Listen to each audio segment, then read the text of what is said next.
Shavua Tov, bonjour à tous. Bienvenue dans cette nouvelle série de GLI qui s'appelle Conseil pour la vie.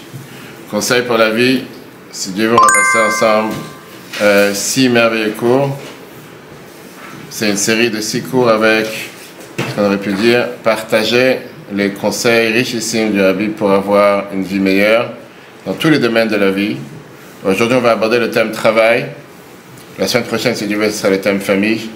Après, on aura le thème santé. Après, on aura sur le thème de la positivité.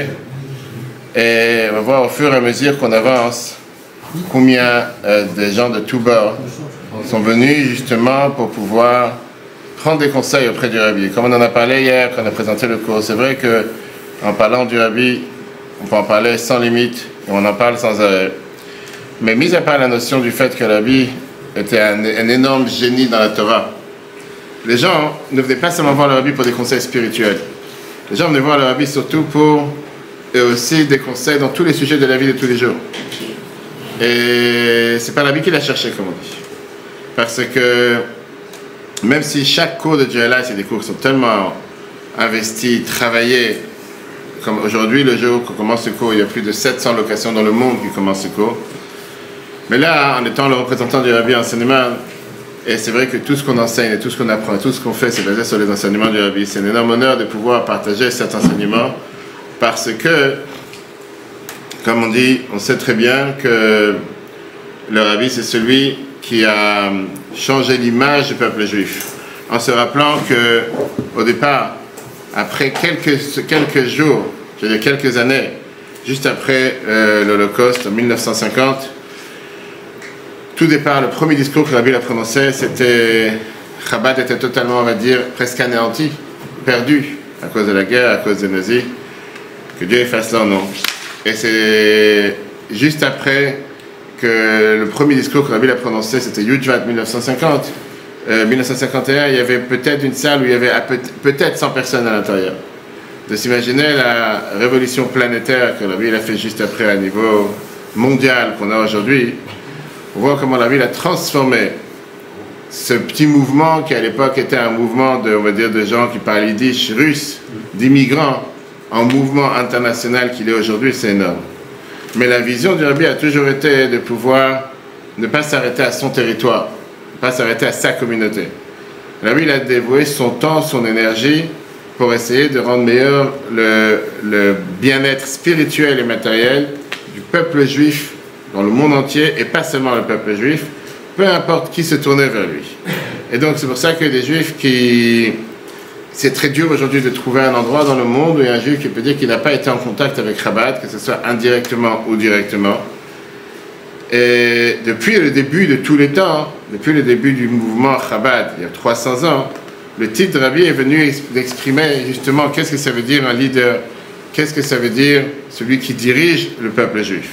Mais puisque le Rabbi avait cette concerne pour chaque juif, aujourd'hui la différence entre Rabbi et le Rabbi s'applique au Rabbi de Lubavitch. En 2024, quand tu dis le Rabbi, tout le monde sait à qui tu fais appel, à qui tu fais allusion. Un Rabbi, il y en a beaucoup des rabbis, mais le Rabbi.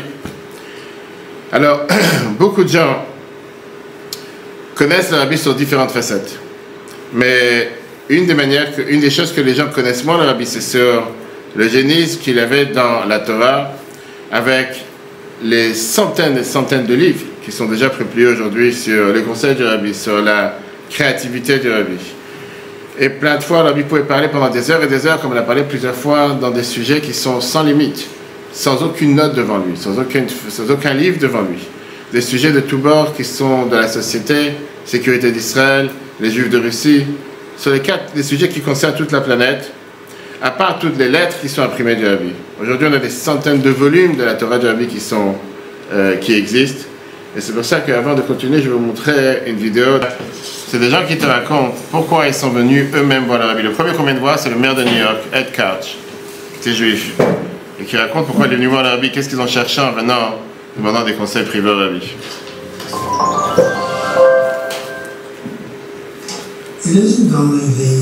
C'est pas juste la communauté juive qui le valorisait. La communauté en général, le monde. Beaucoup sont venus ici pour demander sa bénédiction. Là, je vais faire une pause.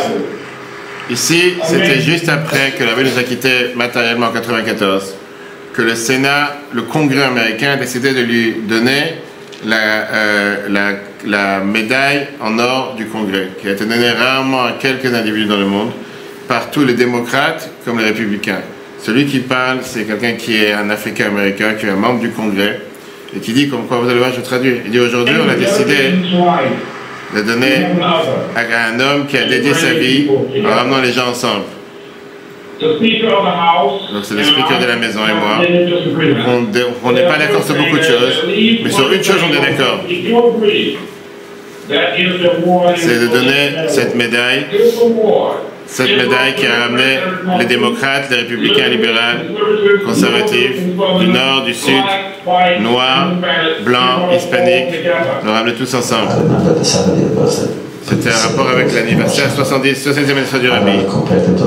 Ça, c'est Elie Wiesel qui parle. Je compare le Rabbi au Maguid de Mezrich. C'est lui qui a créé le mouvement. Le Rabbi était comme le Maguid. Il avait la vision, la connaissance, mais dans la vie pratique, c'était un architecte. Il savait qui envoyait où. Tu as le volume sur le côté. Je pense qu'il savait exactement. Le Rabbi, c'était un architecte en ce respect. Il savait comment construire. Ça, c'est Menachem Begin. Je suis venu ici demander les bénédictions du Rabbi, dans le bureau du Rabbi.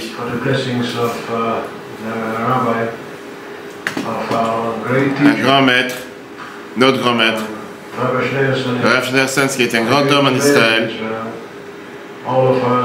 Nous tous on le respecte. Nous tous on accepte son jugement. C'est un grand admirateur de la maison d'Israël. Il a montré son profond sentiment d'amour pour nos enfants, pour le peuple juif. Ces bénédictions sont très importantes pour moi. Et j'espère qu'ils vont me renforcer dans cette grande mission importante que je vais maintenant remplir avec mon rendez-vous avec le président Carter, le président des États-Unis. Une personnalité unique, sans doute, qui sert comme le leader d'un énorme montant du peuple juif. Nombre du peuple juif. Une personne qui d'un côté, il vit dans le monde de la Torah, mais il a aussi un énorme sens pratique des réalités de la vie partout dans le monde.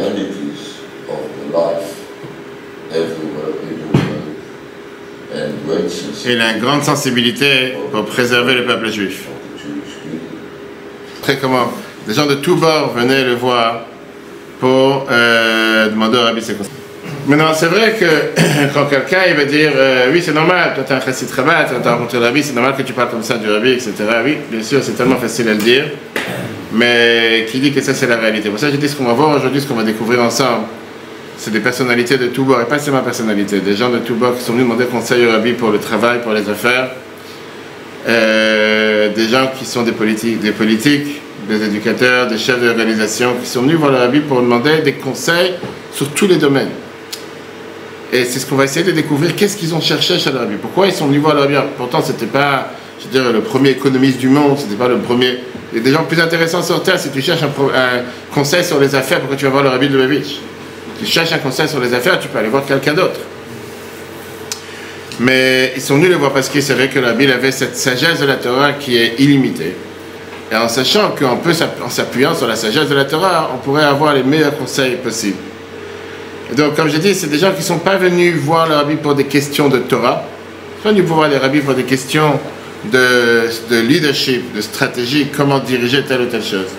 Mais c'était des gens qui sont venus voir le Rabbi pour demander des questions et des bénédictions pour tous les sujets de la vie, que ce soit la santé, que ce soit les relations, que ce soit le mariage, que ce soit la carrière, que ce soit le travail, que ce soit la santé émotionnelle, et la liste continue sans fin. Alors, on aurait pu dire, oui, c'est tout à fait normal. Venir demander une question à Rabbi pour ce qui est, on va dire, ce qui est un domaine spirituel, quelqu'un de saint, un miracle, ça on peut le comprendre. Mais pourquoi venir demander une question à Rabbi pour des choses qui sont apparemment rien à voir avec le spirituel. Là, en photo, on peut voir un dirigeant israélien qui vient avec un plan d'une des localités israéliennes qui vient d'établir en 1991 en montrant au rabbi où s'installer, où construire, etc. Pourquoi ces gens venaient voir le rabbi plus que d'autres spécialistes? Et néanmoins, on voit que ces gens sont venus voir le rabbi dans tous ces domaines totalement différents et que le rabbi répondait. Alors ça pouvait être dans des audiences privées, ça pouvait être dans les dollars du dimanche, ça pouvait être par des réponses, par écrit, et le rabbi continuait à répondre et renseigner tous ces gens-là. Pourquoi ces gens-là venaient voir le rabbi avec de telles questions? Ça, c'est la question qu'on a ici aujourd'hui. Qu'est-ce qui a fait que tellement de gens de toute la planète venaient demander au rabbi des questions sur tous les sujets? Puisque tout est en anglais aujourd'hui, puisqu'ils n'ont pas encore fait la traduction en français, est-ce qu'on a besoin que je traduise chaque chose ou pas? J'ai aucun problème à le faire. Mais si oui, dites-le moi, comme ça je vais traduire chaque chose. De toute façon, on le fera. Pourquoi les gens demandaient des questions au rabbi? Et quelle force le rabbi avait pour pouvoir leur répondre? On va retourner à ces questions à la fin du cours aujourd'hui, une fois qu'on verra et qu'on comprendra différents aspects de la vie du rabbi qui a fait justement que les gens ont été attirés vers lui. Pour résumer ce premier chapitre qu'on vient de voir, à part être un Jewish leader, un leader du peuple juif, un énorme génie en Torah, les conseils du rabbi dans tout ce qui est la vie, les éléments de la vie profane, étaient recherchés par qui que ce soit. Et dans la leçon qu'on va voir aujourd'hui, on va voir des conseils que le rabbi a donnés par rapport à tous ces sujets que les gens sont venus désespérément lui demander concernant la valeur travail. En passant par la valeur travail, on va voir aujourd'hui dans la leçon quelle était la vision du rabbi sur le travail, avoir une carrière, l'argent. On va voir l'approche du rabbi dans ces sujets qui est unique, basée sur la perspective de la Torah, la vie en général et dans le monde dans lequel nous vivons. Et on va voir combien il y a de différentes manières de regarder les choses, comment à certaines époques les choses étaient prises ou acceptées d'une certaine manière et comment le rabbi a transformé cette vision. Commençons avec un premier exercice aujourd'hui, pour ça vous avez les feuilles et les stylos. Et dans le livre, c'est la page numéro 4, qui est l'exercice numéro 1 que tout le monde a. Et on va vous poser une question à 4 réponses. La question est la suivante. Dans ton estimation, le test de la richesse. Quelle est la vision juive sur le travail et une carrière? Numéro 1, est-ce que c'est quelque chose de mal, mais qui nous provient et qui nous donne le moyen de pouvoir servir Dieu pour étudier la Torah, faire les mitzvot, donner la tzaka, etc.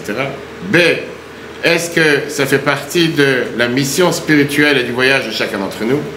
Est-ce que c'est ni négatif ni positif, tout le temps qu'on est honnête dans les affaires et tout le temps qu'on ne laisse pas les affaires consumer notre vie en excluant notre vie spirituelle? Ou bien, quatrième réponse, je répète, à ton estimation, comment tu considères la valeur travail et avoir une carrière dans la vie de tous les jours? Est-ce que c'est quelque chose de négatif? Est-ce que c'est quelque chose qui est positif? Est-ce que c'est quelque chose qui est ni négatif ni positif tout le temps que je fais ce qu'il faut faire? Ou bien le chiffre 4, quelque chose d'autre? Quelqu'un veut se lancer? Positif? Tu dis B, ça veut dire que ça fait partie d'une mission spirituelle. Tu dis B. Qu'est-ce que tu dis? C'est chiant quand j'ai pas lu. Alors prends les pour être pas lu. La question, tu fais très vite à ton portable. Vas-y.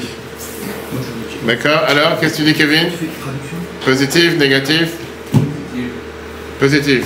Tout d'un coup, on a fait des gens positifs aujourd'hui. Magnifique. Qu'est-ce que tu dis, toi? Laurence, qu'est-ce que tu dis? Moi, j'ai la B. La B. Donc, tout le monde est pour dire positif.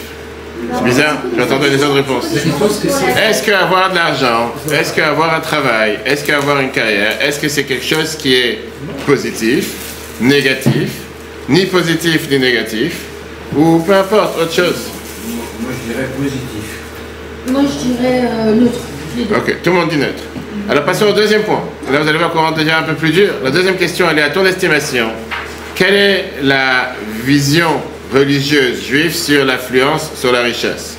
Encourager, décourager ou ça dépend? Encourageant. Est-ce que la Torah elle encourage quelqu'un d'être riche? Est-ce que la Torah décourage les gens d'être riches? Ou ça dépend pourquoi? Ça dépend. Bah, ça dépend. Moi, j'encourage d'être riche. Ça dépend, encourage. Pas aller jouer, pas pour ça n'importe quoi, mais pour permettre de dire faire des bonnes sédaka. Mais ça veut dire que dit que la Torah. On dit que la parnassa vient aussi d'Hachem. Je suis d'accord. Si Hachem nous a confié une parnassa, c'est aussi pour l'utiliser à bon escient. Très bien, donc tu dis que la Torah, elle encourage les gens à être riches. Un franc, un euro. Ça dépend de la richesse, ça dépend. Moi je dis ça dépend. Je ne parle pas de richesse. Est-ce qu'il y a un but à devenir riche? Des biens matériels qui permettent d'assouvir ou de nourrir ce que Dieu nous demande. C'est important. Donc oui ou non? Oui. Ouais. La Torah, elle pousse les gens à devenir riches? Non. Non. Toi tu dis oui, toi tu dis toi? T'étouffes pas. Aucun des deux? Pourquoi aucun des deux? Non, c'est la Torah qui choisit. Ça dépend des moments. Est-ce que la Torah elle tient que tu dois devenir riche ou tu dois pas? Est-ce que tu dois tout faire pour devenir riche ou pas? Non, pourquoi pas? Faut-il Pas obligé. Qu'est-ce que tu dis toi? Non, il n'y a pas un but à devenir riche. trouver le sens du Il mot? y a un but. Qu'est-ce que tu dis toi? C'est bien, on a moitié-moitié. Qu'est-ce que tu dis Laurence? Moi, je dis, c'est pas un but, mais c'est bien de l'être. C'est bien de l'être. Tout dépend quel sens on donne au mot riche. C'est ce que je veux D'accord. dire. Qu'est-ce que ça veut dire tout dépend? Riche à quoi? On n'a pas dit riche en paille. Riche qui permet de Est-ce que ça pouvoir permet de répondre aux vivre attentes. à notre aise? Je sais Ou pas. est-ce que c'est plus que. Je ne suis pas plus heureux avec 500 millions de francs. Voilà, c'est ça. Hein. Si, j'en connais. Ok, alors on va tout de suite voir. Non, parce que. Non, on peut pas être riche, on peut pas être bien avec 500 On va tout de suite voir. On a des nouveaux amis.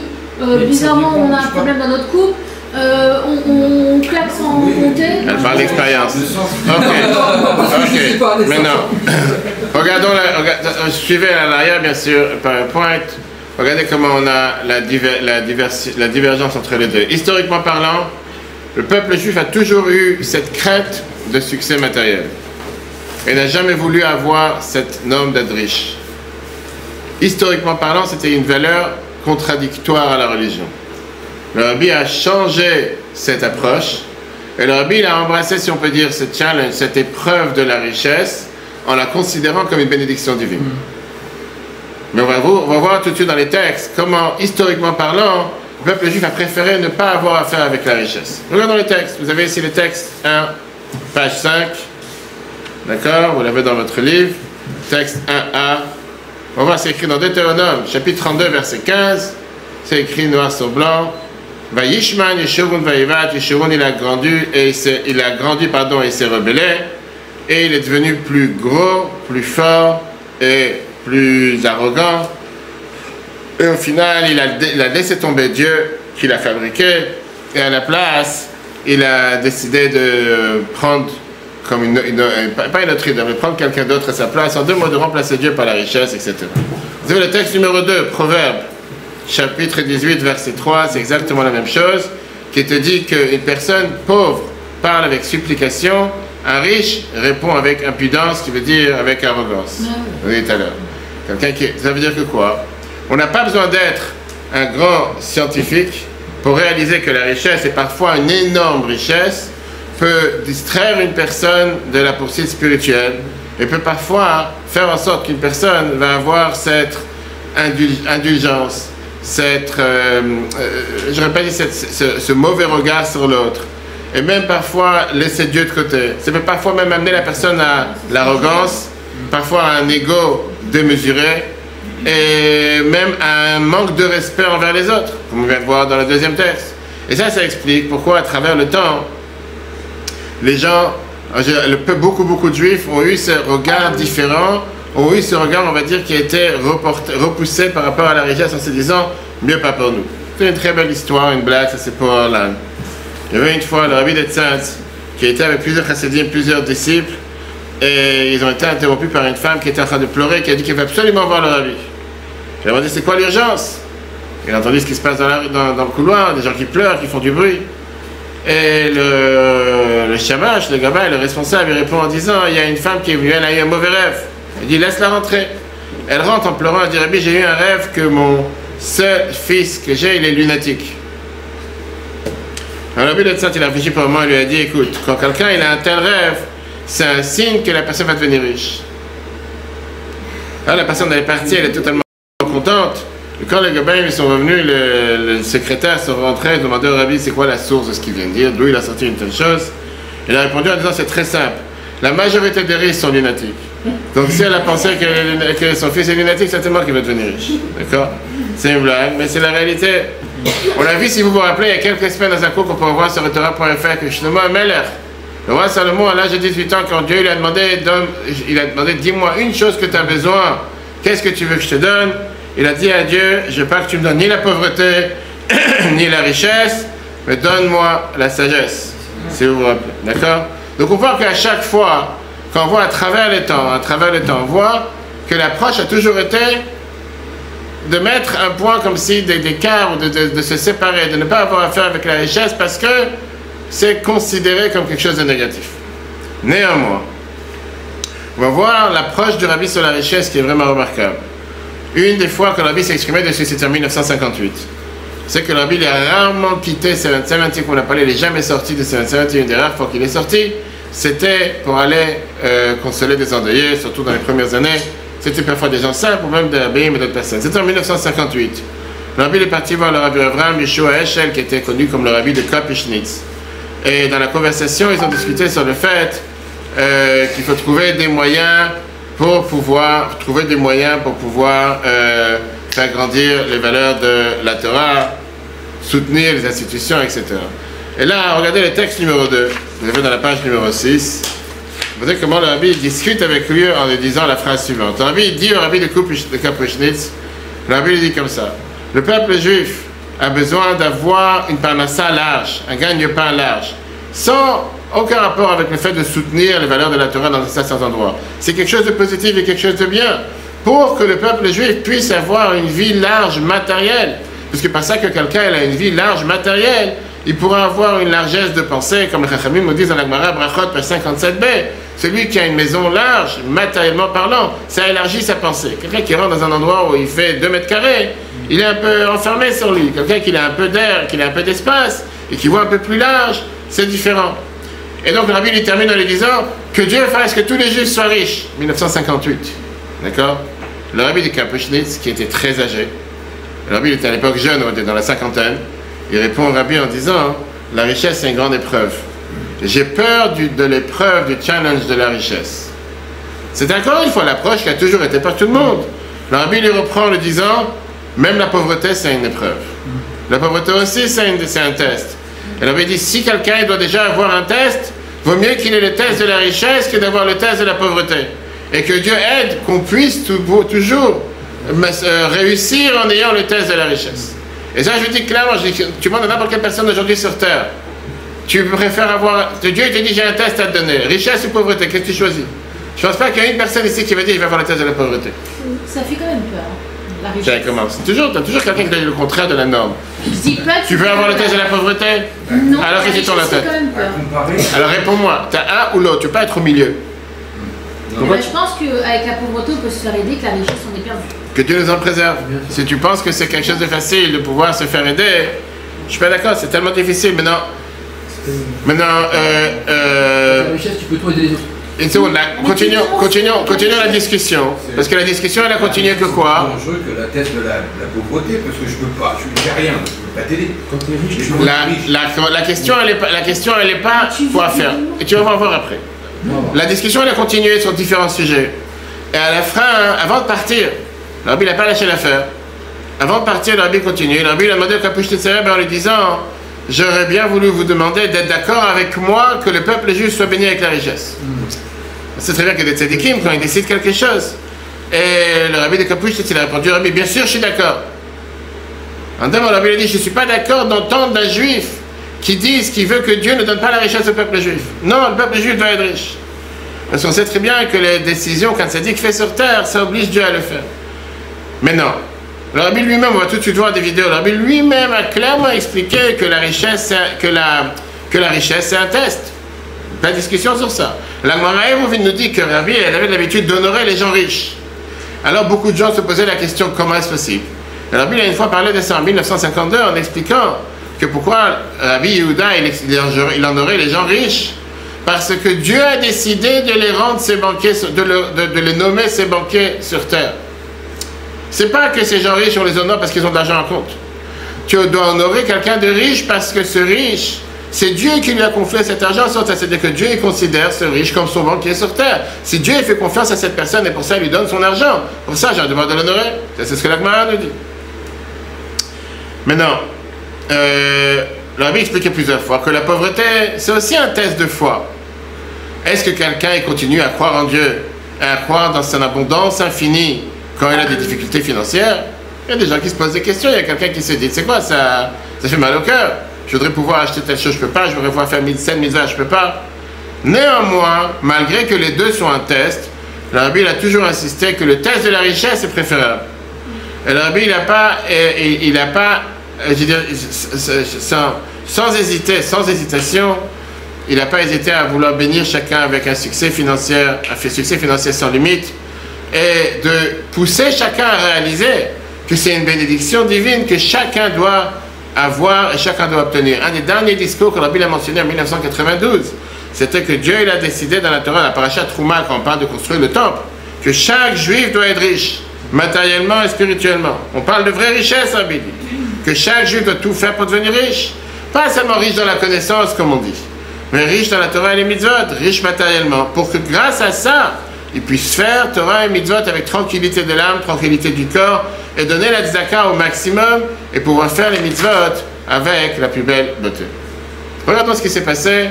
Purim, 1900, et une seconde, tu vois, une seconde.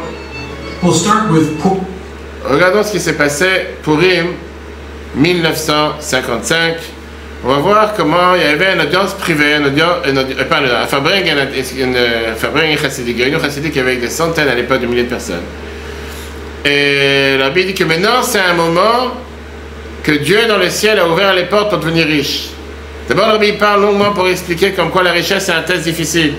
Et que c'est un test que pas tout le monde peut pouvoir y faire face. Et que parfois, quelqu'un, à cause du test de la richesse, ils peuvent tomber et faire des erreurs. Et après, ça, la Bible dit, maintenant, c'est un moment que dans le ciel, les portes ouvertes sont pour tout celui qui veut devenir riche, qu'il puisse devenir riche. Qui prend sur lui le test de la richesse? Une fois que la Bible te parle pendant longtemps, comme quoi la richesse est un grand danger, etc., il faut être fou pour lever la main. Et néanmoins, il y a quelques personnes qui ont levé la main et qui ont dit, moi je suis prêt à prendre le test. Ils sont tous devenus milliardaires. Donc ça, c'était pour 1955.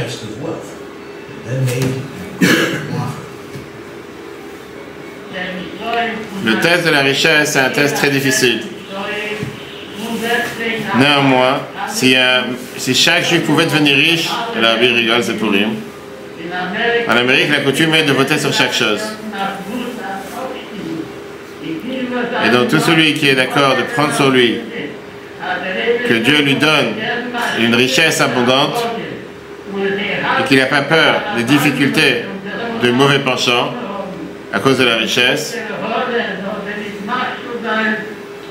qu'il lève sa main droite avec un cœur parfait, avec un cœur entier. Et tout le monde s'éclate de rire, c'est comme si une blague, qui va le faire? Et on était assis au Fabringen. Il avait dit tout celui qui veut devenir riche, qui lève sa main. Maintenant, qui avait l'audacité de demander au Rabbi quelque chose de matériel?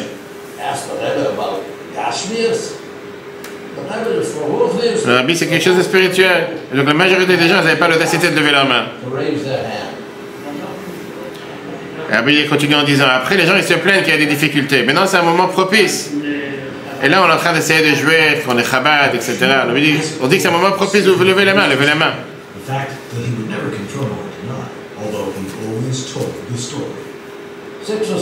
Il y avait 6 ou 7 personnes qui ont levé leur main. Ils sont tous devenus des millionnaires. Et puis moi j'ai demandé au Rabbi une bracha. J'avais pas de parnassa à l'époque. Le Rabbi m'a dit que je rentre dans les affaires de l'immobilier. Ce que j'ai fait. J'ai dit au Rabbi que j'ai pas d'argent. Le Rabbi m'a dit t'as pas besoin d'argent pour commencer l'immobilier. Et donc j'ai fait certaines manœuvres. On a acheté 2 maisons sans argent. Et ça nous a fait rentrer dans les affaires de l'immobilier. Et grâce à Dieu, on a réussi notre vie. Et c'était un millionnaire. Tu comprends? Il te fait comme si, ouais, on a gagné un peu, on a acheté des baguettes par jour. mais il a commencé, en te disant, comme je t'ai dit, il a commencé par ce test qui s'était passé ce jour-là. Encore une fois, donc on voit, qu'est-ce qu'on revient à ce qu'on est en train de voir, ce qu'on vient de voir. que l'approche du Rabbi était non, qu'il faut devenir riche. Même si le Rabbi était d'accord sur le fait que c'est un test. Et donc on revient avec la question qu'on demandait tout à l'heure. Pourquoi? Pourquoi le Rabbi serait celui qui va pousser les gens à devenir riches? Et pour comprendre l'approche du Rabbi sur la richesse, il faudrait essayer d'abord d'apprécier l'approche du Rabbi sur le travail tout court. Là, on a les deux approches différentes sur l'écran. L'approche numéro 1, c'est l'approche de la société. L'approche de la société qui est que le travail, c'est une chose nécessaire, même on va dire quelque chose de mal, mais qui est motivé par un besoin. En deux mots, plus que je dois payer des factures, plus que je dois vivre, pour ça je dois travailler. Ce qui voudrait dire que si j'ai pas besoin de payer de factures ou si j'ai de l'argent en banque, j'ai pas besoin de travailler. Ça, c'est une approche. Alors que l'approche du Rabbi, c'était que chaque partie de notre vie a un but. Le travail et le succès financier a aussi un but en soi. Parce que la société, elle a tendance à regarder le travail comme quelque chose de pas forcément bien. On a besoin de travailler pour pouvoir subvenir à nos besoins, aux besoins de la famille. Et donc même si parfois, à cause de ça, on ne peut pas faire des choses beaucoup plus importantes dans la vie, mais on doit travailler puisqu'il faut travailler. Après, tu as des gens qui vont dire non, qui sont contents de leur travail. Et ils disent que le travail, c'est pas seulement pour gagner leur vie, c'est pour quelque chose de plus important. Le Rabbi regardait le travail de manière totalement différente. Pour le Rabbi, chaque partie de la vie, elle a un but. Même la carrière d'une personne, elle a un but. Le travail et le succès financier, c'est beaucoup plus que juste pour pouvoir subvenir aux besoins d'une personne. C'est avec un but beaucoup plus élevé. Et ce but, c'est ce qu'on va découvrir. Parce qu'une des besoins, je veux dire, une des bases fondamentales de la Chassidut Chabad, basée sur le Midrash, c'est que le but pourquoi Dieu nous a envoyés sur terre, c'est pour rendre ce monde un monde dans lequel Dieu est présent. Pour rendre ce monde un monde dans lequel la divinité est présente. Et ça, c'est pas seulement dans les choses spirituelles, mais essentiellement faire descendre Dieu dans les choses matérielles, dans la réalité profane, dans la réalité qui est totalement déconnectée, si on peut dire, du spirituel. Et ça, c'est la réalité par l'évidence de la manière comment Dieu a créé le monde. Le fait même que Dieu a structuré le monde et notre existence dans le monde d'une manière qu'on passe la majorité de notre temps à faire des choses profanes, à travailler notre carrière, ça c'est quelque chose que la Torah, elle regarde avec les yeux de la Torah, qui veut dire que Dieu ne nous a pas demandé de se battre contre ce monde. C'est Dieu qui a décidé que le monde devait agir de cette manière. D'ailleurs, c'est la raison pour laquelle quand Dieu il a dit qu'on rentre en Israël, on rentre dans la terre, on devra travailler la terre pendant 6 ans, et la 7e année devra se reposer. C'est d'après la Torah. La majorité du temps que Dieu nous a donné, c'est pour travailler. Seulement une fois tous les 7 ans, on doit dédier cette année à Dieu. La même chose quand on parle de la vie de tous les jours. Comme on a dit hier, quand j'étais dans le cours la semaine dernière, il n'y a pas une seule fois que la Torah te dit qu'il faut faire Shabbat avant de te dire 6 jours tu travailleras. Chaque fois que la Torah te dit qu'il faut faire Shabbat, tu te dis d'abord 6 jours tu travailleras, qui veut dire que la Torah elle considère, Dieu a mis en place le monde d'une manière qu'on doit travailler 6 jours. Shabbat c'est dédié à Dieu. Et pareil dans la vie de chaque jour. Une partie minoritaire de la journée est consacrée à la prière et consacrée à l'étude, alors que la grande partie de la journée est considérée au travail. Eh bien, le Rabbi nous explique. Vous avez dans le texte numéro 3, page 8, le Rabbi a dit ça en 1950. A priori, ça même c'est difficile à comprendre, puisque Dieu nous a choisis parmi toutes les nations, il nous a élevés.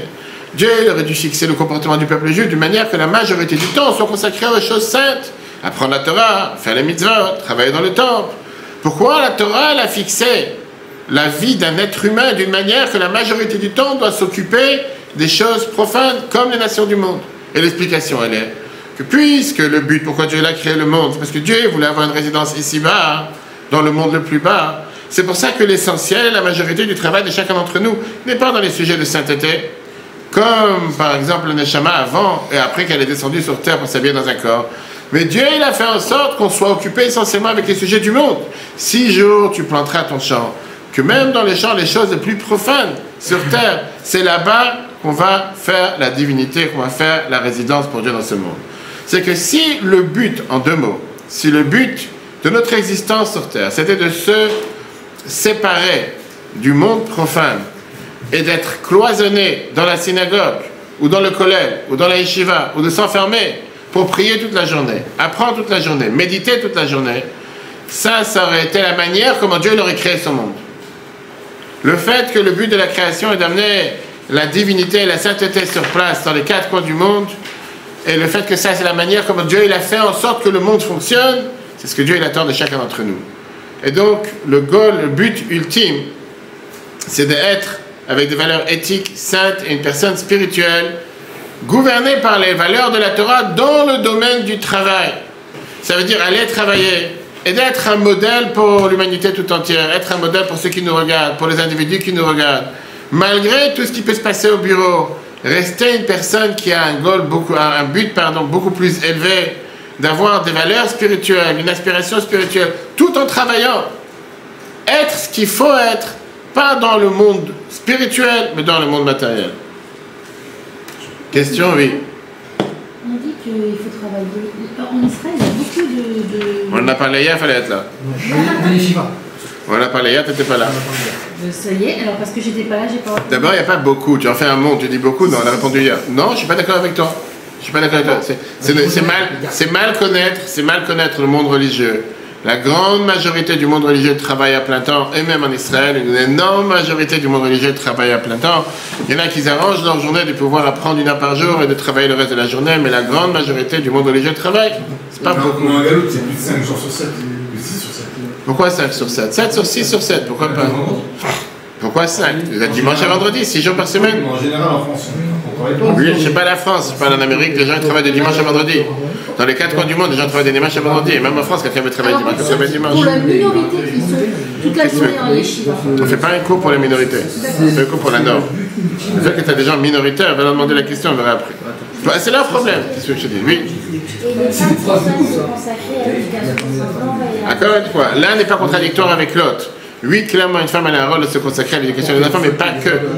Et contrairement à ce qu'on pense, combien de fois la Bible disait aux femmes qu'ils ont un devoir d'être aussi occupées par le travail, que c'est très valeur destructive pour une femme d'être enfermée toute la journée à la maison et de ne pas sortir travailler.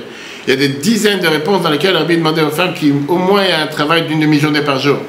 Juste pour ne pas être dans ce concours d'être enfermée dans la maison toute la journée, enfant, cuisine. C'est pas ça le but. Parce qu'une personne normale peut disjoncter à cause de ça. Et une personne normale doit se sentir productive. Une personne normale doit se sentir avec une créativité. Maintenant, d'aller dans l'autre extrême, que des gens mettent le fait d'avoir des enfants 10 ans plus tard parce que j'ai ma carrière. Ou bien que le fait les gens qu'ils ont des enfants et qu'ils les jettent comme des serpillères avec des personnes, des nounous ou quoi que ce soit, parce qu'ils n'ont pas le temps de s'occuper de leurs enfants, parce qu'il y a le travail qui est plus important que les enfants. Il faut avoir la balance entre les deux. Mais clairement, c'est pas parce qu'une personne a un enfant que pour ça elle n'a plus le droit d'être en activité et travailler et d'être productive. Comme j'ai dit tout à l'heure, même quelqu'un qui vit sur des milliards de comptes, ça n'a rien à voir, c'est ce qu'on va tout de suite voir, on va arriver à ça à la fin. Et donc, la page numéro 9, on a terminé dans la page numéro 9, on va voir le résumé de ce qu'on va voir jusqu'à présent. L'Arbi tient que le travail n'est pas juste un moyen nécessaire pour obtenir un gagne-pain, pour pouvoir payer ses factures, etc.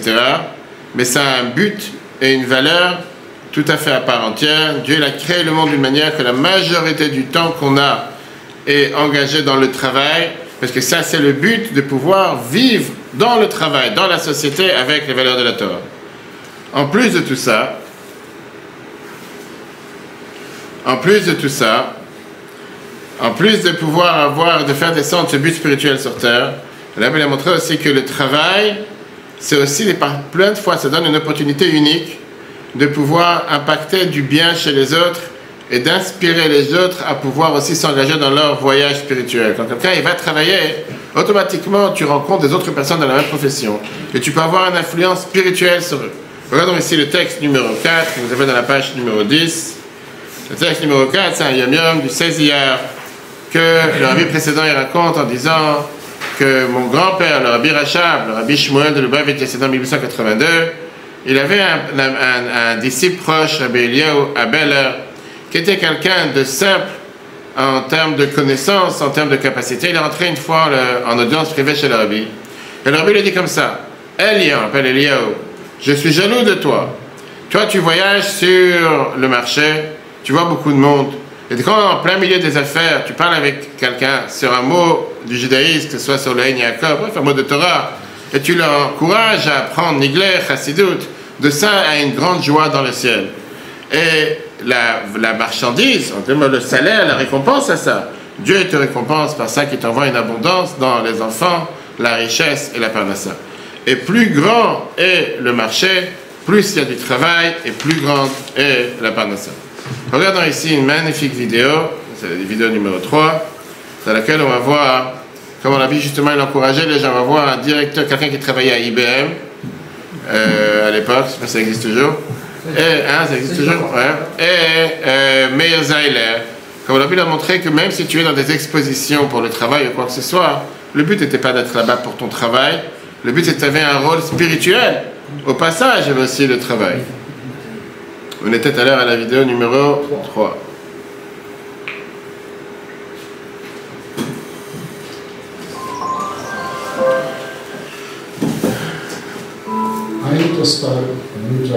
J'ai commencé un nouveau travail à IBM.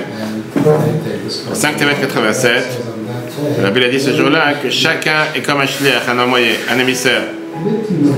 Je ne savais pas qu'est-ce que la Bible veut dire. Peut-être la Bible veut dire que je dois partir de mon travail et commencer à devenir un shliach ou quelque chose d'autre. J'ai écrit au Rabbi, est-ce que je vais partir de mon travail à IBM? Qu'est-ce que le Rabbi attend de moi? Le Rabbi il a souligné ma question et il a écrit pourquoi. Pourquoi tu quittais son travail? Pourquoi tu dois partir de ton travail chez IBM? Je veux que tu restes où tu es et être là-bas, mon shliach. Il avait dit Dieu dirige les pas de l'homme. Où quelqu'un se trouve, peu importe la situation, tu dois faire en sorte que le nom de Dieu réside là-bas.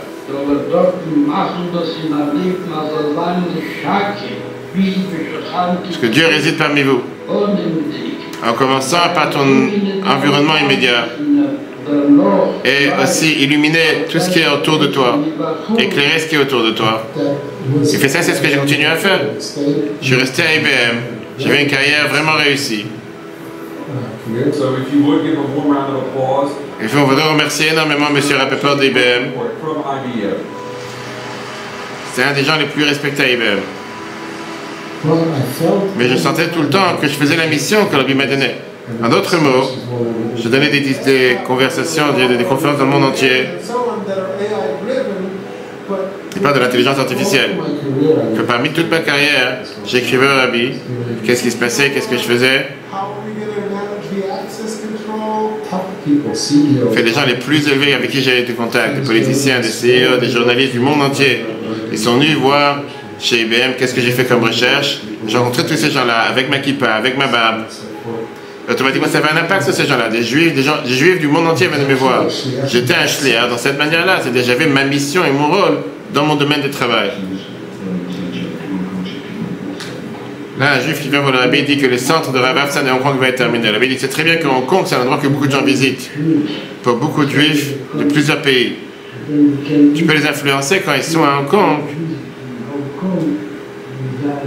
Quand ils retournent à la maison, qu'ils rajoutent dans leur judaïsme. Ça sera aussi ton business. On ne mettait pas là-bas juste pour tes affaires. C'est d'influencer les autres juifs. Lui dit, je suis un architecte naval. J'ai une grande fabrique il y a 2 ans, par le mérite d'une aide du Rabbi.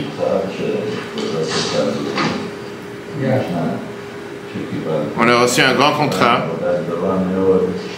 $2 millions de les militaires de l'armée américaine. 1 mois après que j'ai reçu la lettre du Rabbi.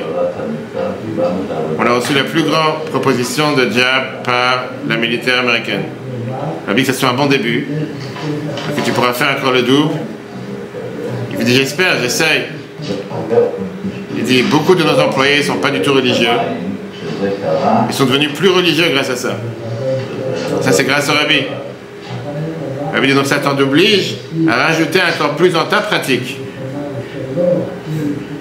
Parce que quand ils vont voir que toi tu agis comme ça, ils vont continuer ton exemple, au moins à un certain niveau.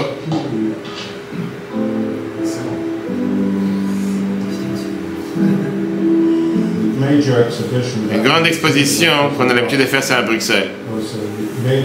C'était dans tout ce qui est une exposition de tout ce qui est de matière première en termes de tissu.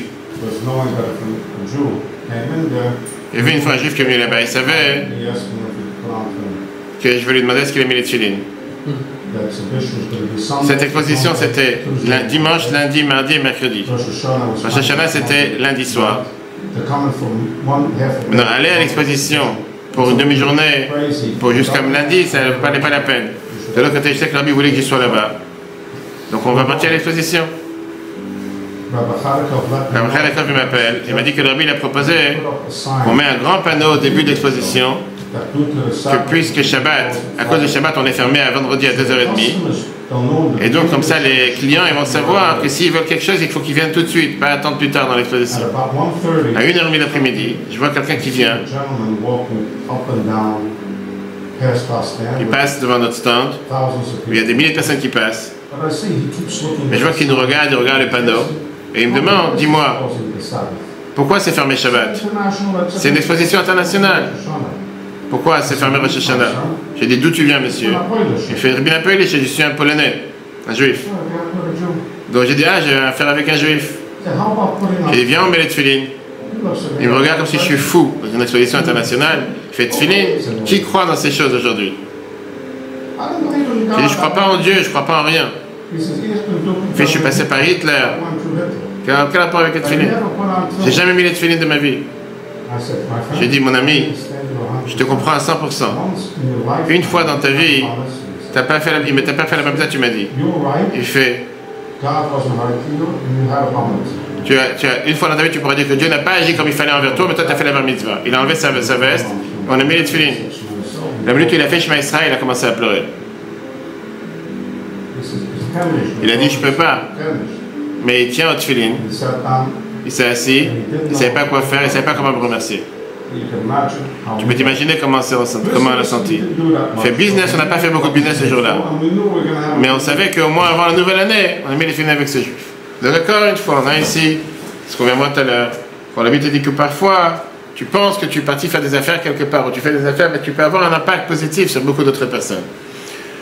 Continuons la suite. On est maintenant avec le troisième point. Et donc, ce qu'on vient de voir, c'est que le travail se donne une opportunité importante à chacun d'en pouvoir avoir un impact sur les autres et d'encourager les autres. Et ça fait partie aussi du fait qu'on a un travail. Quelqu'un qui est enfermé chez soi ou qui est enfermé à la synagogue ou qui n'a pas de travail, eh ben, il ne peut pas avoir un impact positif sur les autres. Alors, continuons avec la suite. Pourquoi on travaille? Est-ce que quelqu'un va dire pour gagner sa vie? Ok. Pourquoi on a besoin de gagner sa vie? Pour la majorité des gens, si j'ai besoin de gagner ma vie, c'est parce que si je travaille, c'est pour pouvoir quoi? Payer des factures, comme on a dit tout à l'heure. Payer des factures pour pouvoir subvenir à mes besoins. Donc jusqu'à présent, quand on voyait sur l'écran, on a déjà vu 2 points. Le point numéro 1, c'est amener la valeur de la Torah et la sainteté dans le travail. C'est le but pourquoi Dieu nous a créés sur terre. Deuxièmement, ça te donne des opportunités uniques de pouvoir inspirer les autres, impacter les autres, d'être des meilleures personnes et d'être des meilleurs juifs. Là, on va arriver au troisième point, c'est que, au final, travailler n'est pas que pour soi. Tu travailles pour pouvoir donner. Parce que la Torah, elle vient, elle te dit, comme c'est écrit dans le Tanya, on va le voir dans le texte numéro 5, page numéro 12. Dans le mot Azaken, il te dit, Mi kamcha Israël va'echad ba'aretz. Qui est comme ton peuple Israël, une nation sur terre. L'implication que le fait que même dans les sujets de la terre, on ne peut pas se séparer de Dieu. Et c'est pour ça que le Moïse dit, c'est pour ça que c'est approprié.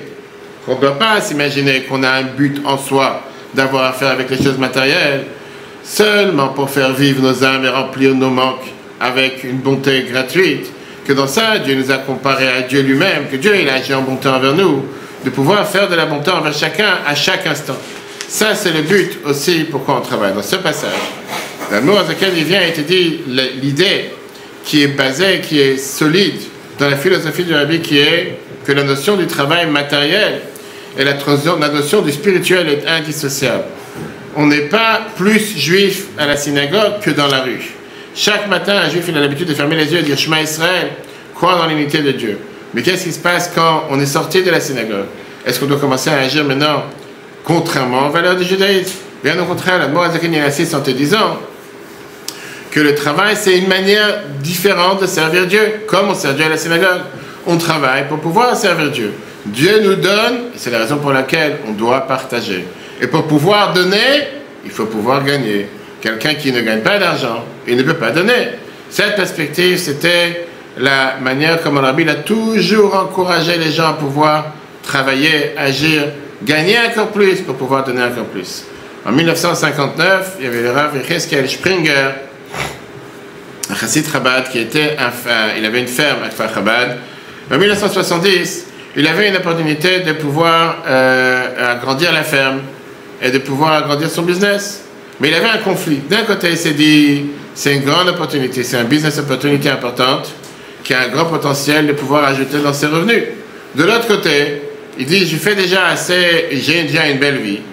Et de maintenant investir encore plus dans les affaires, ça va faire en sorte que je devais donner encore beaucoup plus de temps, d'énergie et d'efforts dans mes affaires. Ce qui va officiellement diminuer mon temps que j'aurais pu peut-être investir dans l'étude de la Torah et dans mon épanouissement spirituel. Il a demandé à Rabbi quoi faire. Regardez le texte numéro 6, page 13, comment le Rabbi lui a répondu. Le Rabbi lui a répondu à sa question en lui disant, ça que vous me demandez si vous devez vouloir encore plus gagner, si c'est quelque chose de désirable, le Rabbi sur ça a déjà une réponse. Que sur la tzaka, on doit donner le maaser. On sait que la meilleure mitzvah, c'est pas seulement le maaser un dixième et un vingtième. Et comme c'est écrit dans Egeret HaTshuva et le Egeret HaKodesh Admor HaZaken encore plus, donc c'est compréhensible. Quand on sait que les institutions, quand on sait que les institutions communautaires ont besoin d'aide, plus le besoin est grand, vous devez tout faire pour gagner encore plus. Et donc automatiquement donner encore plus de tzaka et automatiquement avoir encore plus de rentrées. Je veux dire au contraire, il ne faut pas se limiter à se disant non, le minimum syndical. Fais tout pour gagner plus. C'est pas ça que tu vas gagner plus, tu vas pouvoir donner encore plus. Regardons la prochaine vidéo. Et là, on va voir justement David Mintz, qui est le fondateur d'une des plus grosses compagnies de glace en Amérique, qui s'appelle Tufuti, très connue, que la Bible lui a clairement interdit de vendre ses affaires. C'est quelqu'un qui avait toutes ses affaires, il avait un business qui réussissait énormément. La Bible a interdit de vendre son business en lui disant que si tu vas le vendre, tu ne vas pas pouvoir donner la tzaka comme tu donnes aujourd'hui, continue à le garder, parce que ça tu pourras faire encore plus ce qu'il faut.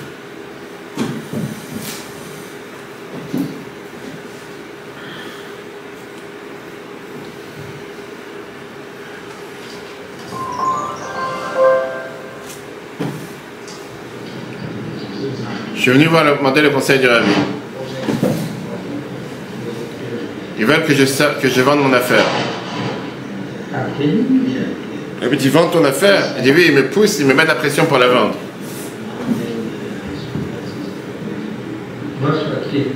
De vendre quoi? Il dit vendre des magasins ou vendre toute l'affaire, tout le business.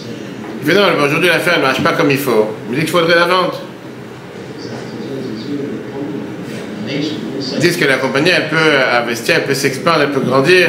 Si d'autres personnes vont venir avec beaucoup d'argent.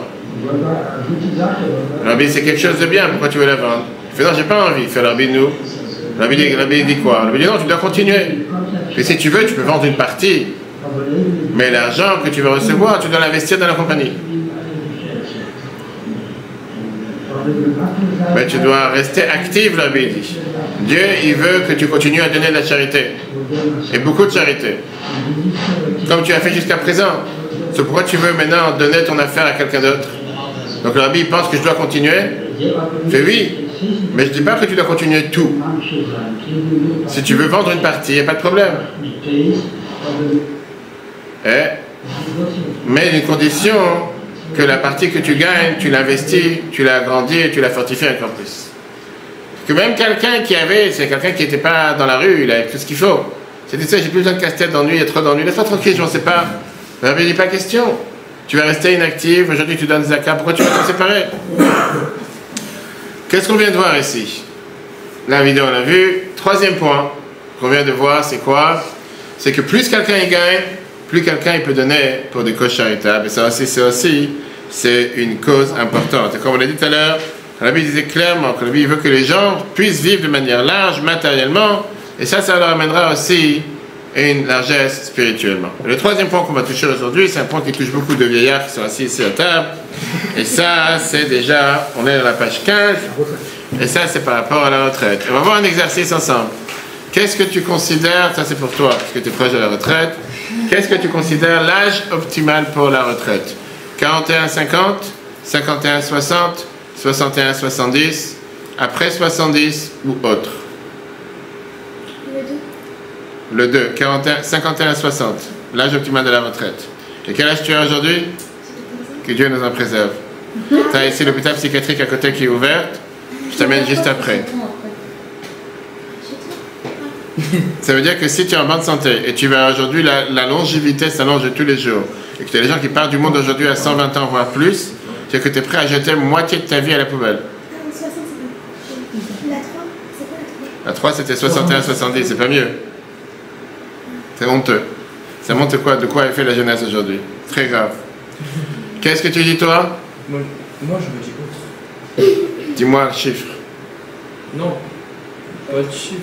J'aurais dit. Qu'est-ce que ça veut dire pas de chiffre? Hein? Tu peux travailler. Hein? Quand tu as la capacité de travailler. C'est qui décide que tu as la capacité de travailler? Bah toi. C'est nous-mêmes. C'est-à-dire que si on se dit on peut encore aller continuer de travailler, garder le même rythme, bah. C'est pas un âge, mais c'est c'est soi-même. Mais pourquoi tu te dis pas plus tu travailles, plus tu pourras avoir la force de travailler? Oui, mais. Oui, c'est pas ce qu'il t'a dit. Oui, c'est vrai. D'accord. Donc tais-toi. Non, mais je suis. Non, mais il a raison. Ok. Il a raison. Il a raison quoi? Plus Parce tu que travailles. si on a 70 ans et qu'on est cassé du dos Mais pourquoi tu prends toujours l'exemple tordu? Non, c'est pas le temps. Pourquoi tu dis pas si t'as 80 ans et t'es pas cassé du dos? Et bah tu continues. Pourquoi tu dis pas t'as Mais des c'est ce gens? que je veux dire, Tu vas aujourd'hui en Amérique, tu vas en Israël, tu vas dans des endroits, tu vois des gens de 95 ans qui sont docteurs, qui sont avocats, qui sont dans les supermarchés, qui sont ramenés des cartons dans les allées et qui tout va bien. Parce que Maintenant, je ne prends pas l'exemple de celui qui a un dos cassé à 50 ans, c'est pas de ça qu'on parle. Quelqu'un qui a un dos cassé à 50 ans, tant pis pour lui, qu'est-ce que tu fasses? Ça fait de la peine qu'il aille à autre chose. Mais par contre, il y a des docteurs un docteur qui est là. Je suis d'accord, donc je suis d'accord une fois. Donc l'idée elle est, si Dieu t'a donné la santé, Dieu t'a donné la capacité de pouvoir vivre à 120 ans, travaille à 120 ans, quel est le problème? En deux mots, c'est ce qu'on va tout de suite voir. En 2021, l'âge moyen de la retraite aux États-Unis, parce que c'est un coup qui était fan américain, c'était 65 ans pour les hommes, 62 pour les femmes. C'était en 2021, d'accord? Mais c'est pas obligatoire. D'accord? C'est à partir de quand tu pourrais éventuellement prendre ta retraite. Mais non, les gens, ils passent fois des années à planifier par rapport à la retraite. Tu as des gens que toute leur carrière est basée sur qu'est-ce qu'ils vont faire à partir de la retraite. À un certain moment, tu as des gens des fois qui sont sécurisés par rapport à leur vie sans pouvoir travailler. Et donc pour eux, ils se disent, c'est quoi, ça y est, maintenant j'ai assez d'argent en compte, retraite, 55 ans, 50 ans fonctionnaire, maintenant je peux avoir 70 ans à rien faire. C'est ce que ça veut dire, c'est-à-dire jeter une vie entière dans laquelle tu peux être productif, dans laquelle tu peux être pour la société, dans laquelle tu peux agir comme quelqu'un. Mais il n'y a pas qu'association, il y a dans tout, parce que quelqu'un qui a 60 ans, il est moins bien que quelqu'un qui a 20 ans qui n'a rien dans la tête. Il y a des gens qui ont énormément d'expérience, donc il peut créer, qui peut être créatif. J'ai d'accord, il faut regarder dans le grand monde. Tu vois des gens qui ont un certain âge avancé et qui sont des chefs de société, des chefs d'entreprise et qui réussissent énormément. C'est écrit nulle part que parce que tu arrives à un certain âge, tu dois te mettre en retrait. Quelqu'un, il peut penser que des perspectives juives, la retraite, c'est quelque chose d'idéal. La retraite, ça te donne du temps en plus pour pouvoir apprendre la Torah, pour pouvoir prier, passer 3 heures à la synagogue par jour et investir plus de temps dans la poursuite spirituelle. Basé sur tout ce qu'on a appris aujourd'hui, on va voir que c'est pas surprenant que le rabbi était 100% contre cette approche. Regardons la prochaine vidéo.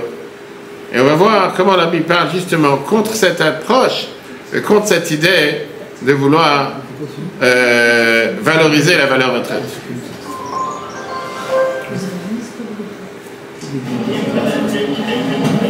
Je suis plus quelqu'un de jeune. Est-ce que je dois prendre la retraite? Est-ce que le rabbi pense que je dois prendre la retraite de mon affaire? Le rabbi lui dit non. Je ne crois pas en la retraite, comme je t'ai dit la dernière fois. Comment je peux avoir la force de continuer? Le rabbi lui dit de Dieu. Ça c'est d'où chacun prend la force. Pourquoi tu vas chercher pour une nouvelle source? Est-ce que le rabbi peut bénir avec une bonne santé? Le rabbi dit que vous deux soyez en bonne santé, que vos enfants soient en bonne santé. Et que tu puisses entendre des bonnes nouvelles et que tu aies un bon Pessah Keshav avec sa mère. Répond Rabbi toi aussi. Et oublie de la retraite, Rabbi il dit. Ça te distrait, vous deux, toi et lui. Il dit merci beaucoup. Avec sourire. Il dit bonne nouvelle. Il dit je vais prendre mon Dieu de ma retraite. J'ai un peu de trépitation par rapport à l'autre, je doute. Il a dit pourquoi tu te forces à prendre la retraite? Qui te force à prendre la retraite? Tu peux aider encore aujourd'hui. La retraite, c'est seulement pour des bonnes vieilles personnes. Et toi, tu es une personne jeune. Il fait, mais je vais avoir 75 ans. Il avait dit, mais jusqu'à 120 ans, combien d'années tu as? Il fait, jusqu'à 120 ans, tu as encore 45 ans. Il a dit, Rabbi, merci. Rabbi, ce serait bien pour le business.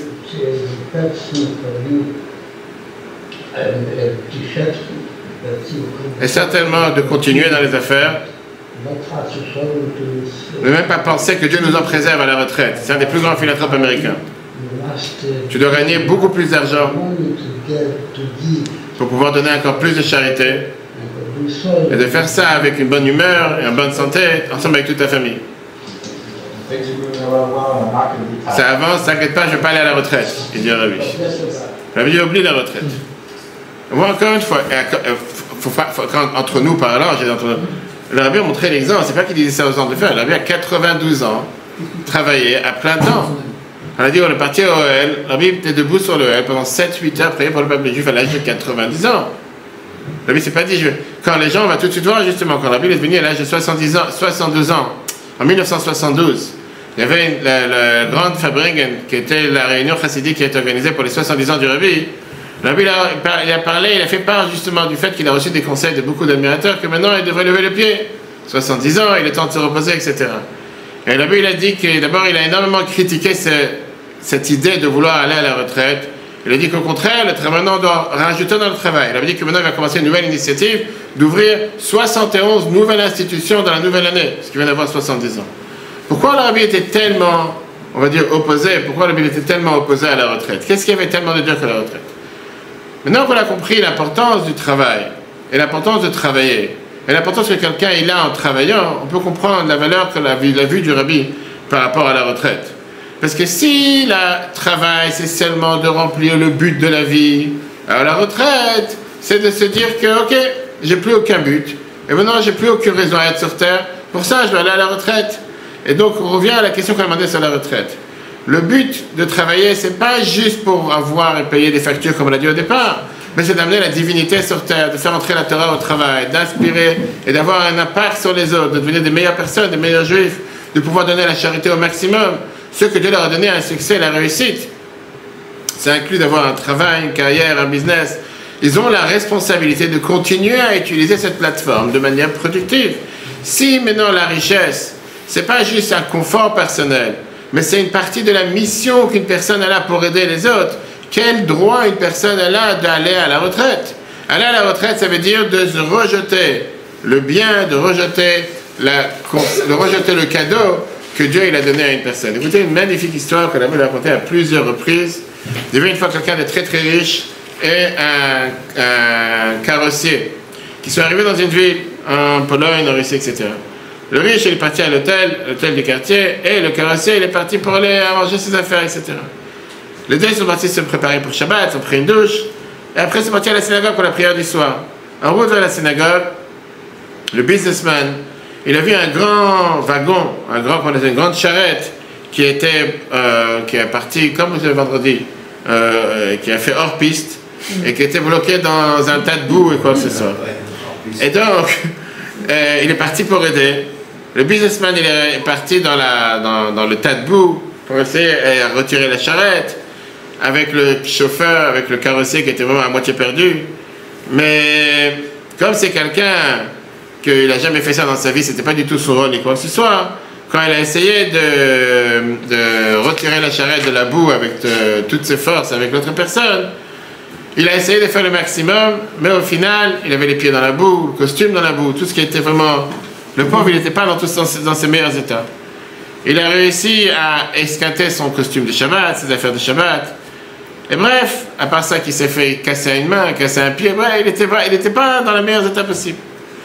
Et au final, il n'a même pas réussi à tirer le carrosse de la boue. Il a fait tout ce qu'il pouvait, il a pas réussi. Il arrive à la synagogue Shabbat, à moitié cassé, à moitié brisé, avec des blessures de tous les côtés, totalement sales. Okay. En attendant, on a notre carrossier qui est parti, que lui, il est arrivé à la synagogue très tôt, et il a pris son temps, il a récité le carrossier qu'on a vu au début de l'histoire. Il est assis à la synagogue, il dit des psaumes, et à la synagogue, il voit des gens qui, à chaque fois, cherchaient à être invités. Il les a tous invités chez lui à la maison pour le manger de Shabbat. Maintenant, quand la responsable de la synagogue il va voir le pauvre qui n'a pas d'argent, qui n'a pas de moyens, qui n'a pas de maison pour essayer de l'arranger, à qui il va se faire inviter ce Shabbat, il dit non, on a déjà tous été invités, telle personne nous a déjà invités pour la maison de Shabbat. Maintenant, la réalité elle est que ce carrossier n'a pas les moyens du riche pour inviter tout le monde, et s'il n'avait même pas la place pour pouvoir avoir autant d'invités chez lui à la maison. Au final, ils étaient à la maison, bref, c'était mignon, mais c'était pas du tout ce qu'ils auraient pu attendre. Elle lui dit comme ça, le carrossier, qu'avec ses 20 ans d'expérience, il a l'habitude de tirer les charrettes de la boue, lui, il a décidé de remplir, de nourrir toute une grande armée. Alors que le grand businessman, qui n'a jamais eu l'habitude de faire une chose pareille, qu'en général, les restes de son repas de Shabbat pouvaient nourrir des centaines de personnes, lui, il a fait le travail du carrossier. En 2 mots, il raconte dans cette histoire comment chacun il a fait le travail qu'il ne fallait pas, chacun il a fait les missions qu'il ne fallait pas, et ce n'était pas les devoirs qu'il devait faire. Donc le rabbi critiquait la retraite, pourquoi? Parce qu'il considère, comme on a vu jusqu'à présent, que le travail, c'est quoi? C'est un moyen de remplir le but de la vie de chacun d'entre nous. Alors là, la retraite, c'est de renier ce bien et de renier le devoir que Dieu a donné à chacun d'entre nous. Terminons avec le dernier point qu'on a aujourd'hui. Et comme on a dit que dans tous les aspects de la vie, on a besoin d'investir des efforts et les résultats des efforts, c'est un cadeau de Dieu. Le succès financier n'est pas différent. C'est pour ça que l'Arabie demandait à chaque fois qu'on doit toujours ne pas oublier, avec de nombreux exemples, comment l'Arabie donnait des conseils dans les affaires à chacun. On va voir ici plusieurs conseils que l'Arabie donnait comment réussir dans les affaires. La première des choses, l'Arabie rappelait à tout le monde d'avoir l'aïmouna, d'avoir le bitachon, en disant que le fait que quelqu'un qui a un bitachon, qu'il a la foi en Dieu, il est garanti de pouvoir être un catalyste pour réussir dans les affaires. Regardez le texte numéro 7 qui se trouve à la page numéro 16. Une merveilleuse lettre en anglais que la Bible a écrit en 1959. J'ai reçu ta lettre dans laquelle tu m'écris sur ton anxiété en rapport avec le travail, avec la parnassa. Tu sais qu'est-ce que nos sages ils nous ont donné, ils nous ont parlé plusieurs fois sur l'importance de la confiance et la croyance en Dieu, pour pouvoir réaliser que toutes les difficultés qu'on rencontre dans la vie sont seulement en réalité des tests tests passagers. Et donc pour être sûr, la question de la parnassa, c'est un des plus grands tests que quelqu'un peut avoir. Néanmoins, Dieu n'est pas sujet il n'y a pas un test auquel il ne peut pas faire face, comme la Torah nous enseigne, qu'on doit charger le chameau en fonction de sa capacité, c'est écrit dans la Gemara Ketuvot. Et donc le fait même d'avoir confiance en Dieu, ça c'est un canot, et ça c'est un tuyau, c'est un moyen de recevoir la bénédiction de Dieu. À part le fait qu'une telle confiance, c'est aussi bien pour la santé d'une personne. Et donc c'est aussi le moyen de pouvoir obtenir les bénédictions de tout ce qu'on a besoin. Alors il disait clairement que les investissements spirituels, c'est aussi le secret de pouvoir réussir dans la vie de tous les jours, inclus financièrement. La première des choses, avoir la foi. Deuxièmement, le deuxième point que la Bible encourage à chaque fois, bien sûr, c'est de ce qu'on appelle être fermé pour Shabbat. Qu'est-ce que ça veut dire être fermé pour Shabbat? Il n'y a pas de secret qu'avoir un magasin ou dans un endroit qu'il y a le plus grand business le jour de Shabbat, c'est un grand test. Et particulièrement quand l'argent parfois est difficile. Néanmoins, la Bible encourageait les gens de se dire qu'en faisant ce que Dieu nous demande, c'est comme ça qu'on réussit encore plus. Alors le fait de pouvoir fermer Shabbat, on peut comprendre qu'il y a des gens qui disent que ça peut parfois leur être incompréhensible et difficile. Dans beaucoup d'industries, et particulièrement dans tout ce qui sont les commerces qui sont dans les centres commerciaux, etc. Les gens te disent, c'est le jour où il y a le plus de monde qui fréquente, comment je peux fermer les magasins Shabbat? Mais justement, être fermé Shabbat, pour beaucoup de gens, c'est comme si c'est un sacrifice. Parce qu'au final, ça peut pas avoir tout leur dire de toucher leur gain, mais si c'est ce que Dieu veut qu'on fasse, alors il faut se rappeler que dans cette base non dualiste du monde, l'approche du rabbi était différente. On ne peut pas que ça soit pris comme un sacrifice. Parce que si le spirituel et le matériel sont deux côtés de la même pièce, et qu'on ne peut pas les dissocier l'un de l'autre, par ça qu'on fait Shabbat, ça ne peut que rajouter dans la bénédiction du travail. Et la Bible avait cette énorme croyance et confiance que Dieu dirige le monde. Et c'est impossible de penser que Dieu ne va pas être favoriser ceux qui observent ses commandements.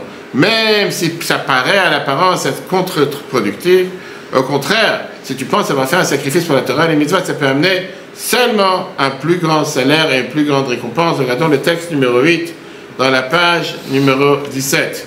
Une lettre que la Bible a écrite en 1961, c'est clair, pour tout celui qui n'est pas biaisé. Et c'est même aussi ce qu'on appelle le common sense, le sens commun. Que Dieu, qui est celui qui a donné la Torah et les mitzvot, c'est aussi le créateur du monde, qu'il il peut donner la providence, il peut donner ce qu'il faut à chacun de manière individuelle. Et donc c'est totalement compréhensible et logique qu'il ne peut pas, que rien de mal, que rien de bien sur le long terme peut venir du fait que quelqu'un ne va pas faire les lois que Dieu demande. Particulièrement une loi comme la loi du Shabbat, parce que c'est énormément important pour le gagne-pain d'une personne, pour l'argent que quelqu'un peut gagner. Et que Dieu il veut que ce que tu gagnes, tu puisses le dépenser pour des choses joyeuses, pour une santé joyeuse. Et tout ça, ça dépend des mains de Dieu.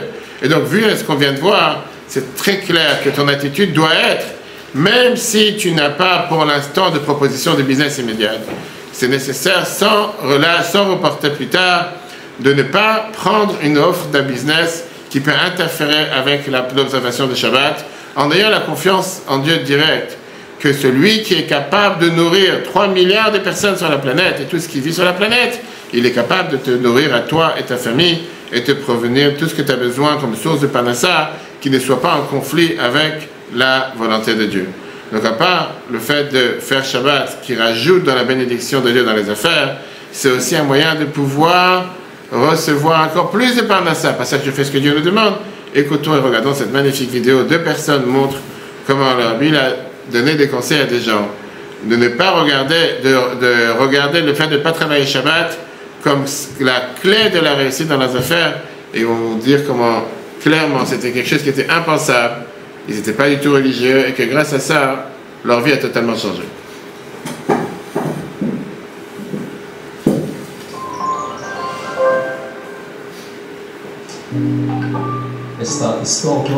J'ai commencé un magasin un grand magasin d'habits à Los Angeles. On va commencer au départ. À Los Angeles, 300 000 billets. C'est un énorme magasin.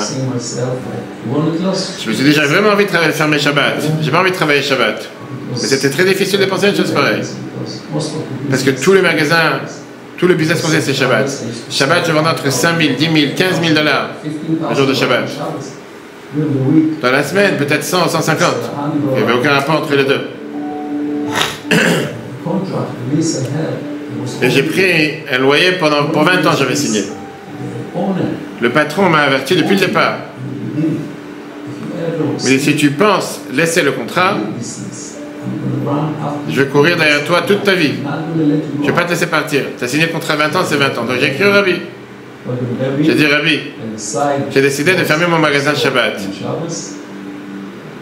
Je voudrais une bracha, que je ne sois pas blessé à cause de ça, que je n'ai pas de malheur à cause de ça. J'ai reçu une réponse. Dans l'enveloppe que je vois, il y avait 18 dollars.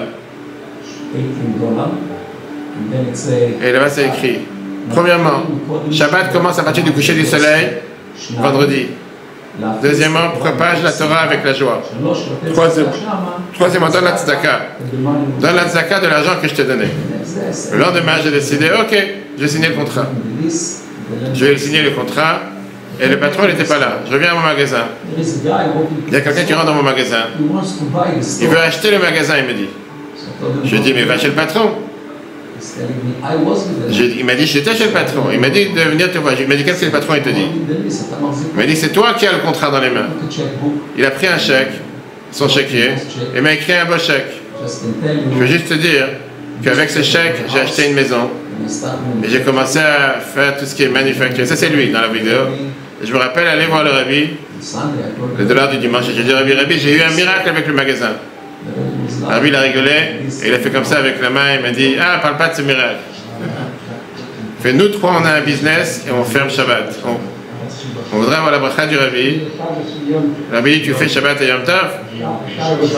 Il fait, Shabbat et Yom Tov, on est fermé. Le Rabbi dit, la première des choses, c'est de faire Shabbat. Dieu nous a demandé de faire Shabbat. Dieu nous a donné Shabbat dans les 10 commandements. Il a demandé à chacun de faire Shabbat à travers tous les âges, sans distinction.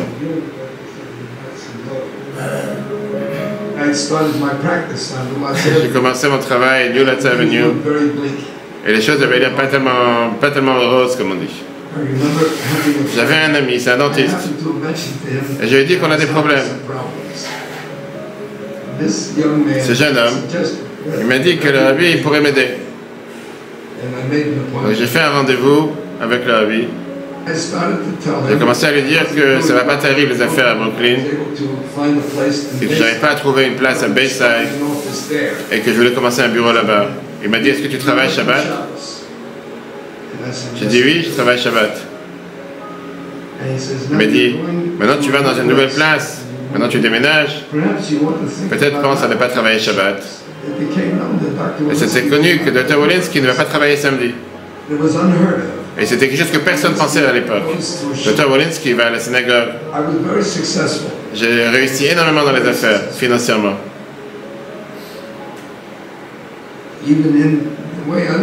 Même la manière comment je vivais ma vie, je me sentais beaucoup plus satisfait, beaucoup plus tranquille avec moi-même.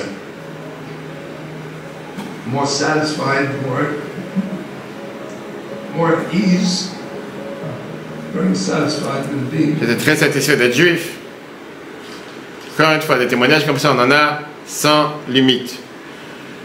Maintenant, un autre point qu'on n'a pas abordé, et ça c'est encore une fois, j'ai dit à chaque fois l'avant-dernier point, et ça, c'est le point du fait que par ça, que quelqu'un y réussit dans les affaires, le rabbi considérait que c'est pas suffisant de travailler, mais de faire entrer la portion d'avoir un temps fixe d'étude de la Torah chaque jour.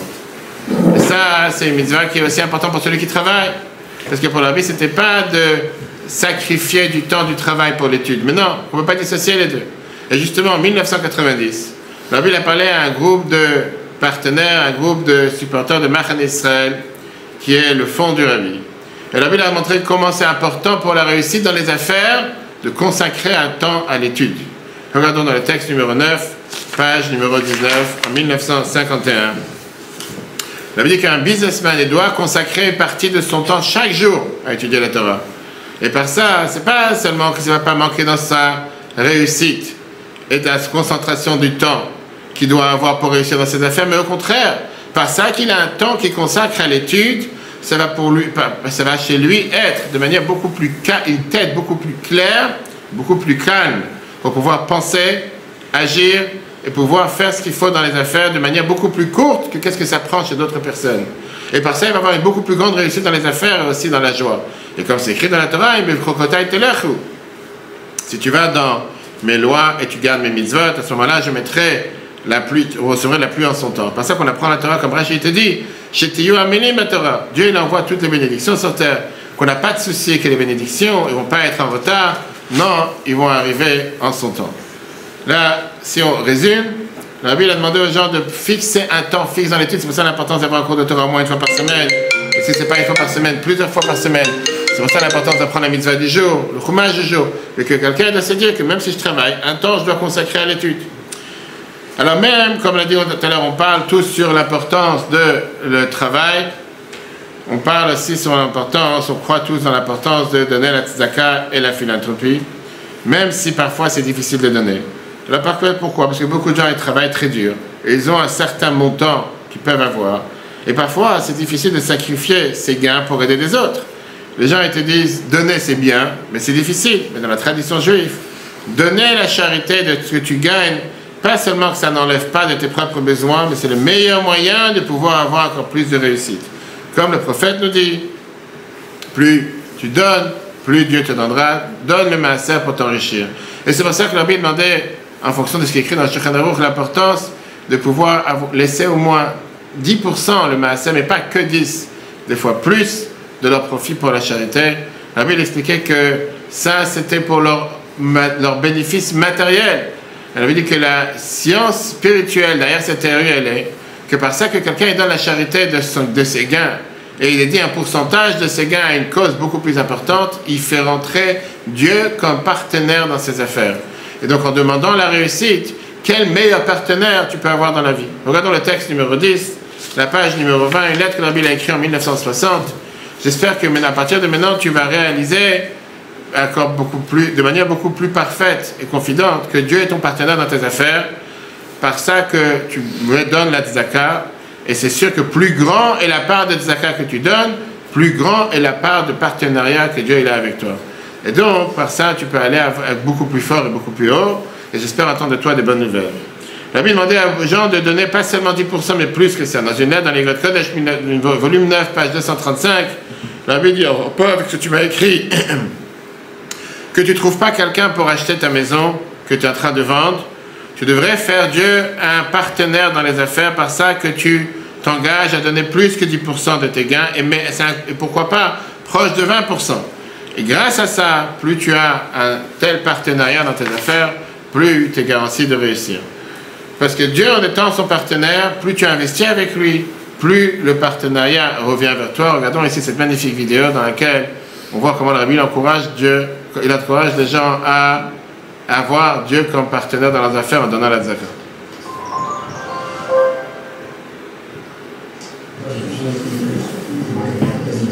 Mon business va très très mal. J'espère que tu veux donner bénédiction.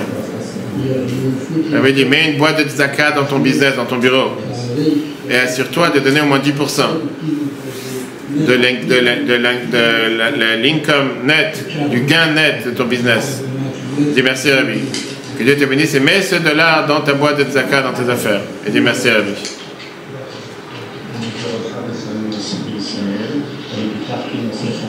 J'ai développé une nouvelle technologie. Je demande une bénédiction pour l'harmonie et la prospérité dans ma famille. L'invention que j'ai faite, elle a beaucoup de valeur.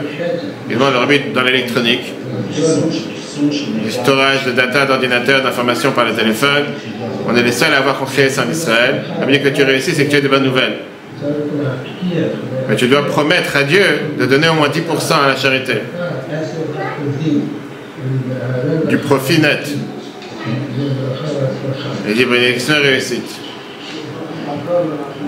Il veut dire, ajoute au moins $1. Ça ne doit pas être exactement 10%. Il veut dire, mais je dois donner 10%. Il veut dire, au contraire, ne sois pas 10% juste. Rajoute un peu sur les 10%. Au moins encore $1.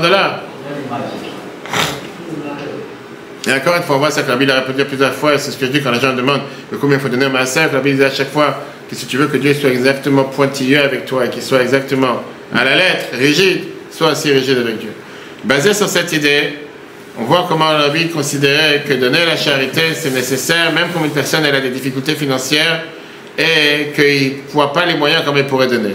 Et au contraire, la Bible il considérait et il percevait les challenges et difficultés financières comme un moyen de pouvoir tester une personne s'il continuera à donner la tzaka en surmontant les difficultés, en donnant quand il pense que c'est difficile à donner. Et grâce à ça, de pouvoir mériter encore plus.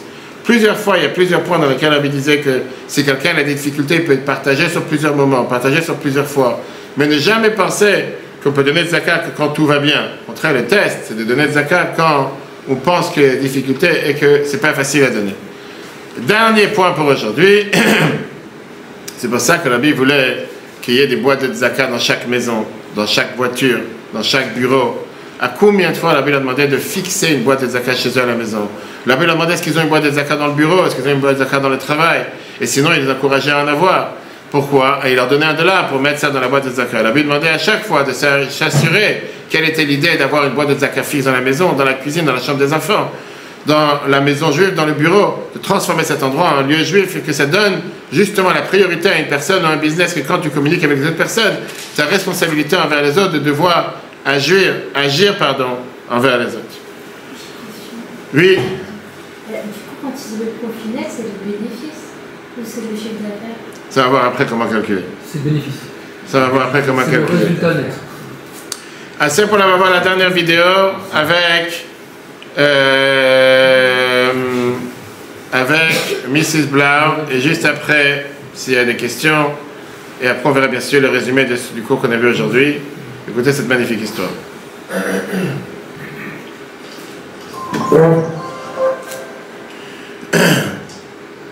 Rivka Blau is the daughter of Rabbi Mordechai Pinchas Tice, a prominent rabbinic activist and chief rabbi of Elizabeth, New Jersey. In 1961, she was vice president en 1961, one of the first Orthodox student organizations on American college campuses. Our mission statement was that we wanted to promote. Nous on voulait enseigner, on voulait justement propager l'éducation juive dans les campus. We wanted to. I don't know the exact wording. J'en veux pas exactement les mots. One Mais on voulait que les gens soient plus au courant de leur judaïsme. On savait qu'il fallait faire beaucoup plus. On voulait avoir une présence sur le campus. C'était faire la pratique des mitzvot, etc. Et si les gens ils veulent apprendre plus, on va les aider.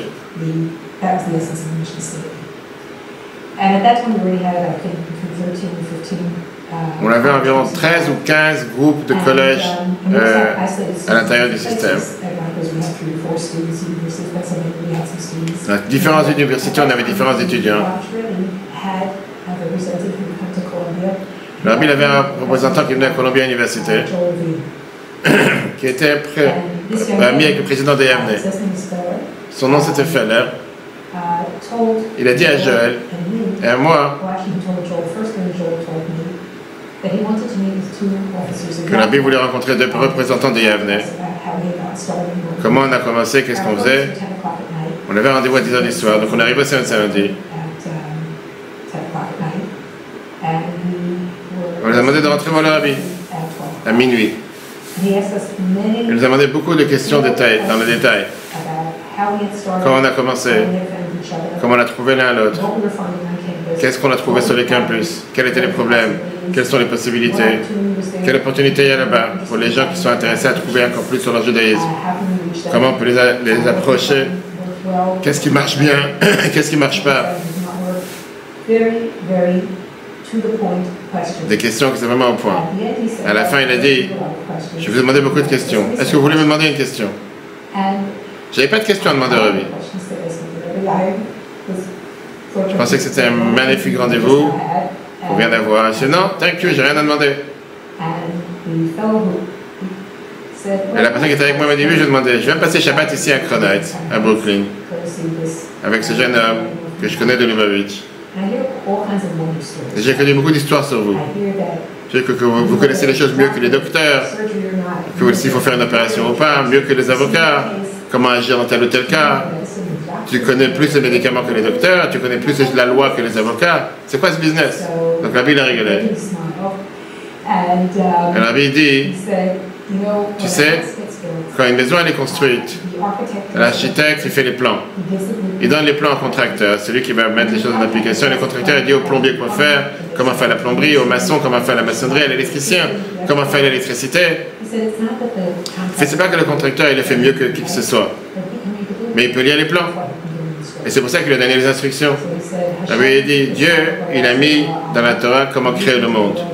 La Torah, c'est le plan avec lequel le monde vit. Donc, si quelqu'un comprend la Torah, il peut dire aux autres personnes comment trouver dans la Torah la manière de pouvoir réussir dans son expertise, etc. Et ça résume tout ce qu'on va voir aujourd'hui. Comme les gens disent, pourquoi tous ces gens-là sont venus voir le rabbi avec toutes ces différentes questions? C'est pas que ces gens-là se disaient, le rabbi, c'est un coup de baguette magique. Le rabbi regardait à travers les valeurs de la Torah, à travers les valeurs de la Torah, il était capable de leur enseigner. Au final, chers amis, on a la fin.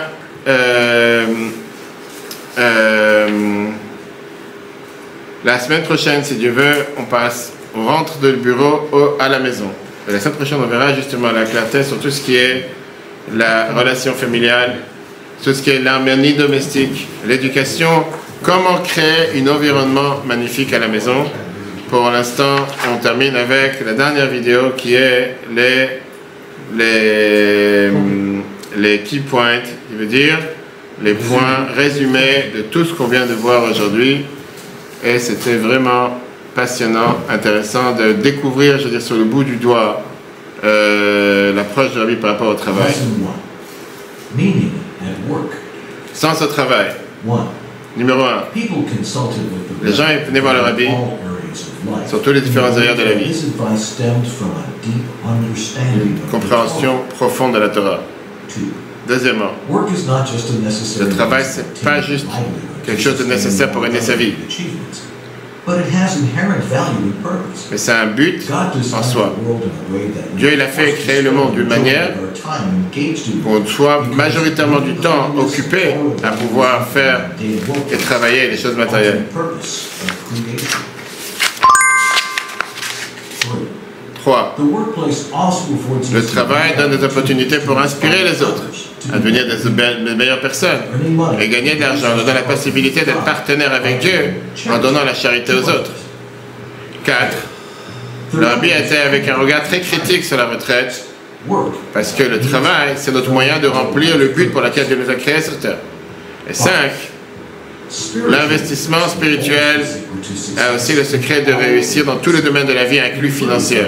Et c'est pour ça que le rabbi il donnait l'accent sur renforcer sa foi en Dieu, pratique de Shabbat, mettre du temps pour apprendre la Torah et donner la charité comme succès spirituel, succès financier, pardon.